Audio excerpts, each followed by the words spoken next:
숫자 외우기 점수에 영향을 미치는 요인.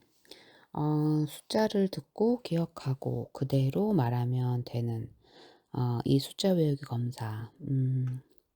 이 과제는 단순 기억이 아니죠. 주의와 정서와 태도와 전략이 모두 들어갑니다. 그래서 점수가 낮다고 해서 기억력이 나쁘다라고 판단하면 안 돼요.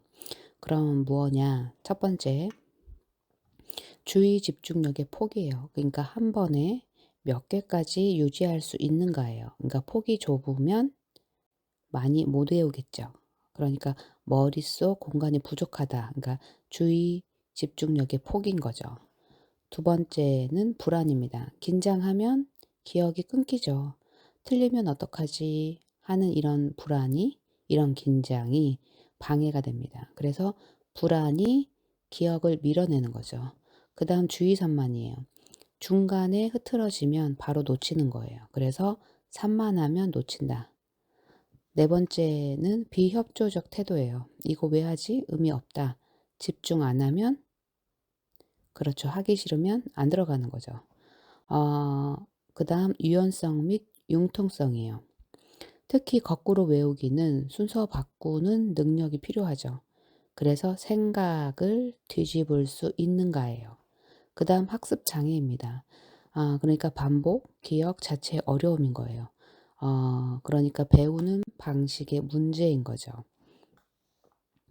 그래서 숫자 외우기는 단순 기억이 아니라 집중과 불안과 태도와 전략의 결과입니다.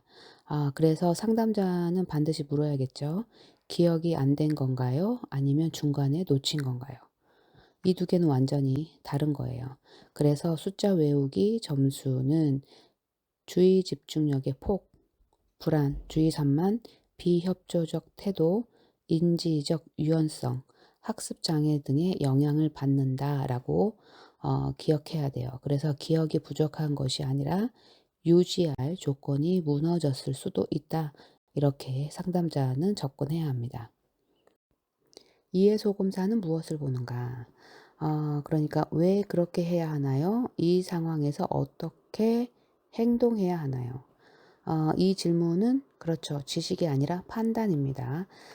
그래서 이해소금사는 사회적 판단, 도덕적 사고, 상식적 추론이에요. 그래서 점수가 낮다, 머리가 나쁘다? 아닙니다. 생각하는 방식과 경험의 문제일 수 있다라는 거예요. 그래서 영향을 주는 건 첫 번째가 얼마나 접해봤는가, 즉 어떤 환경에서 자랐는가, 이 문화적 기회인 거예요. 그러니까 다양한 경험은 판단을 어때요? 풍부하게 하겠죠. 제한된 환경은 답이 단순합니다. 두 번째는 왜 그래야 하는지 아는가예요. 그러니까 양심과 도덕성 발달이에요. 옳고 그름을 판단하는 기준. 그러니까 발달 수준이 낮으면 답이 피상적이겠죠. 세 번째는 부정적인 태도예요. 그러니까 알지만 따르지 않는 거예요. 이거 왜 해요? 상관없잖아요. 이처럼 사회적 규범을 거부하는 거죠. 네 번째는 지나치게 구체적인 사고예요. 그러니까 맥락을 못 보는 거예요. 그러니까 상황을 넓게 못 봐. 그래서 그냥 경찰 부르면 되죠 수준인 거예요. 그래서 이해소금사는 얼마나 많이 알았는가가 아니라 얼마나 적절하게 판단하는가를 보는 거예요. 그래서 상담자는 반드시 이렇게 봐야 돼요. 이 사람이 모르는 건가? 아니면 판단 방식이 다른 건가? 그래서 이해소금사는 문화적인 기회, 도덕적 판단의 발달, 부정적 태도, 구체적 사고 등의 영향을 받는다. 이걸 기억해야 돼요. 그래서 이해는 지식이 아니라 상황을 어떻게 해석하느냐의 문제인 거죠. 상식과 이해를 좀 구분해 보면 상식은 얼마나 알고 있는가 지식이에요. 이해는 얼마나 적절하게 판단하는가 사회적 판단입니다. 그래서 상식은 지식, 이해는 판단. 그래서 상식은 무엇인가? 이해는 왜 그런가? 상식은 교육과 경험이고 이해는 도덕, 사고, 태도예요. 그리고 상식은 경험 부족이고 이해는 판단 방식 문제예요. 그래서 상식은 기억, 이해는 판단이다. 그래서 상담에서요, 상식이 낮다? 이건 못 배웠을 가능성. 이해가 낮다? 판단 방식 문제예요. 그래서 개입을 상식이 낮으면 경험을 확대, 학습을 제공, 이쪽으로 개입이 되어야 되고, 이해가 낮다? 그러면 사고 재구조와 사회적 상황 훈련이에요. 그래서 상식은요, 모르면 틀리죠. 그런데 이해는 알아도 틀릴 수 있다예요. 따라서 상식 소검사는 지식의 축적 정도를, 이해 소검사는 사회적 판단과 도덕적 사고를 평가한다. 그래서 상식은 무엇을 아느냐이고 이해는 어떻게 판단하느냐이다. 이걸 기억해야 돼요. 웨이즈 소검사 점수 어떻게 해석하면 될까요? 점수만 보고 판단하면 안 되죠. 그래서 어떤 파트가 낮다 그러면 능력이 부족하다 이렇게 가면 안 돼요. 그럼 해석이 틀어져요. 그래서 왜 낮았는가를 질문해야 돼요. 그래서 상담자는 주의해서 봐야 되는데 첫 번째 언어 이해 영역에서 먼저 언어입니다. 이제 공통성이 낮다 하면 그렇죠. 단순히 몰라서가 아니에요. 개념화, 추상적 사고에 어려움이 있는 거예요. 그리고 어휘가 낮다. 지식 축적 부족일 수도 있고 표현 능력의 제한일 수도 있어요. 또 상식이 낮다. 경험과 환경의 문제일 수 있습니다. 이해가 낮다. 판단 방식이라던가 도덕적 사고 문제를 봐야 합니다. 즉 언어 영역에서는 얼마나 알고 있느냐 여기에다가 플러스 어떻게 판단하느냐입니다. 두 번째 지각 추론 영역에서는 이제 눈으로 생각하는 능력이잖아요. 그러니까 토막짜기가 낮다. 공간 지각이나 구성 능력 문제인 거예요. 그리고 행렬 추론이 낮다. 새로운 문제 해결, 유동성 지능의 어려움인 거예요. 퍼즐이 낮다. 전체를 통합해서 보는 능력이 부족한 거예요. 무게 비교가 낮다. 논리적 사고나 양적 추론 문제인 거죠. 즉 지각 추론은 보면서 얼마나 잘 생각하느냐입니다. 세 번째 작업 기억 영역은 중요한데 숫자 외우기가 낮다. 기억 또는 주의 문제. 산수가 낮다. 집중력과 작업 기억 부담인 거예요. 순서화가 낮다. 정보를 정리하고 조작하는 능력이 부족한 거야. 그래서 머릿속에서 유지하고 처리할 수 있는가가 핵심인 거예요. 마지막 처리 속도는 처리 속도 영역에서는 바꿔쓰기가 낮다. 속도, 주의, 불안 문제예요. 기호 찾기가 낮다. 시각 탐색 속도 문제고 여기에서 중요한 것은 느린 것이 능력 부족은 아니다라는 점이에요. 핵심은 시간 압박에서 어떻게 무너지느냐예요. 그래서 상식이 낮다는 경험 부족, 이해가 낮다는 판단 방식 부족, 공통성이 낮다는 추상사고 문제, 어휘가 낮다는 지식, 표현 문제예요.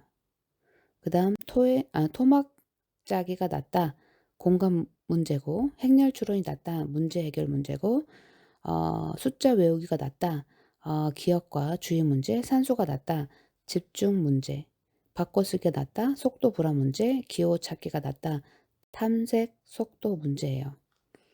그래서 점수로 판단하지 말고 원인을 찾아라 이거예요. 그래서 이 사람은 왜 이렇게 수행했을까 이렇게 생각해야 돼요. 그래서 점수는 결과고요. 해석은 이유를 찾는 과정이다 라고 기억하시면 됩니다. 상담에서 지능 검사를 볼 때 가장 위험한 실수는 점수를 그대로 능력으로 해석하는 거예요. 그래서 예를 들어서 이제 상식 점수가 낮다. 그럼 이 사람은 지식이 부족하다. 숫자 외우기가 낮다. 기억력이 나쁘다. 바꿔쓰기가 낮다. 머리가 느리다. 이렇게 해석하면 어때요? 상담은 이미 잘못된 방향으로 가고 있는 거죠. 왜냐하면 지능검사는 단순한 능력 검사가 아니라 어떻게 수행했는가를 보는 검사이기 때문이에요. 그래서 상담자는 반드시 이 질문을 해야 합니다. 왜 이 점수가 나왔는가? 예를 들어 상식이 낮다. 지능 문제가 아니라 경험과 환경의 문제일 수 있습니다. 그리고 이해가 낮다. 지식이 아니라 판단 방식의 문제일 수 있어요. 숫자 외우기가 낮다. 기억 문제가 아니라 주의와 불안 문제일 수 있습니다. 바꿔쓰기가 낮다. 능력이 아니라 속도나 긴장, 수행 조건의 문제일 수 있습니다. 따라서 같은 점수라도 원인은 완전히 다르죠. 그래서 상담자의 역할은 점수를 평가하는 것이 아니라 그 점수를 만든 조건을 이해하는 거예요. 그래서 개입이 달라져야 되는 거죠. 뭐 산만하면 구조화, 불안하면 안정화, 느리면 시간 보장. 이게 바로 상담적 해석입니다. 따라서 점수는 결과이고 상담은 그 이유를 찾아가는 과정입니다. 이해소검사를 신경심리평가에 활용할 때 고려점. 그러니까 이해 점수를 뇌손상 환자에게 쓸 때 무엇을 조심해야 하나이죠. 이해소검사는 왜 그렇게 해야 해? 이 상황에서 어떻게 해야 해? 이걸 묻는 거죠. 그래서 사회적 판단, 상식, 도덕을 보는 검사예요. 그런데 왜 문제가 생기나? 뇌가 손상되면요, 점수와 실제 행동이 같지 않을 수 있습니다. 그래서 조심하라는 문제예요. 그러니까 첫 번째 우방구 손상일 때 말은 잘해요. 답도 맞게 하고. 그런데 실제 행동은 이상할 수가 있는 거죠. 그래서 말은 정상, 행동은 비정상이에요. 그래서 점수 믿으면 안 된다라는 거예요. 자반구 손상일 때도 자반구가 언어를 담당하죠. 그러니까 이해 문제는 말로 답해야 하니까 언어 문제 생기면 점수 바로 떨어져요. 그래서 언어 망가지면 점수도 떨어진다라는 거죠. 또 병전지능 추정인데 이게 제일 어려운데 쉽게 말하면 이해 점수는 원래 지능을 보여줄 수 있다예요. 왜냐? 이해는 오래 배운 것, 상식, 습관이라서 갑자기 잘 안 깨져요. 그래서 뇌손상 환자의 원래 수준 추정이 가능합니다. 핵심은 이해는 원래 지능 보기예요. 그리고 상황에 따라 반응 변화인데 뇌손상, 특히 전두엽이죠. 그러니까 특징이 충동적, 상황마다 다르다, 일관성 없다예요. 그래서 같은 질문에도 다르게 답할 수가 있는 거예요. 그래서 일관성이 깨진다. 이게 의미예요. 그래서 우방구는 말과 행동이 다를 수 있고 자방구는 언어 문제가 있을 수 있고 점수가 낮게 나올 수 있어요. 이해는 원래의 지능 보기 할 수 있고 뇌손상은 반응이 들쑥날쑥인 거예요. 그래서 우방구 손상 환자는 높은 점수를 받더라도 실제 행동은 비상식적일 수 있다. 자방구 손상에 가장 민감하다. 그 다음 우방구 손상이라던가 양측 다 손상했다거나 확산성 손상 환자의 병전 지능에 좋은 지표가 될 수 있다. 그리고 뇌 손상으로 인한 충동성 때문에 상황에 따라 반응이 매우 다르게 나타날 수 있다. 그래서 이해 점수는 판단 능력을 보지만 실제 행동이나 현재 상태를 그대로 보여주지는 않는다예요.